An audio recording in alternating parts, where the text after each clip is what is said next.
A man in the UK has caught the world's worst ever case of super-gonorrhea. He had a regular partner in the UK, but picked up the superbug after a sexual encounter with a woman in Southeast Asia. Public Health England says it is the first time the infection cannot be cured with first-choice antibiotics.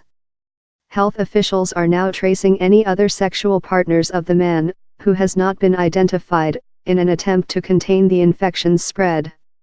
He picked up the infection earlier in the year. The main antibiotic treatment, a combination of azithromycin and ceftriaxone, has failed to treat the disease. Dr. Gwenda Hughes, from Public Health England, said, "This is the first time a case has displayed such high-level resistance to both of these drugs and to most other commonly used antibiotics." Discussions with the World Health Organization and the European Centers for Disease Control agree this is a world first. The disease is caused by the bacterium called Neisseria gonorrhoeae. The infection is spread by unprotected vaginal, oral, and anal sex. Of those infected, about 1 in 10 heterosexual men and more than 3/4 of women, and gay men, have no easily recognizable symptoms. But symptoms can include a thick green or yellow discharge from sexual organs, pain when urinating, and bleeding between periods. Untreated infection can lead to infertility, pelvic inflammatory disease, and can be passed on to a child during pregnancy. Analysis of the man's infection suggests one last antibiotic could work. He is currently being treated, and doctors will see if it has been successful next month.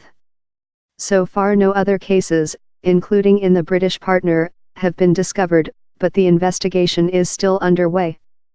Dr. Hughes added, "We are following up this case to ensure that the infection was effectively treated with other options and the risk of any onward transmission is minimized."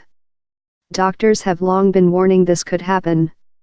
In 2015, there was an outbreak of azithromycin-resistant gonorrhea centered on Leeds. The fear is the bug could eventually become untreatable by any antibiotic. Dr. Olwyn Williams, the president of the British Association for Sexual Health and HIV, said, "The emergence of this new strain of highly resistant gonorrhea is of huge concern and is a significant development. We are concerned that the problem will worsen due to the dramatic cuts that have been delivered to the public health budget." Worryingly, this has left sexual health services at tipping point, with clinic closures coming at the worst possible time.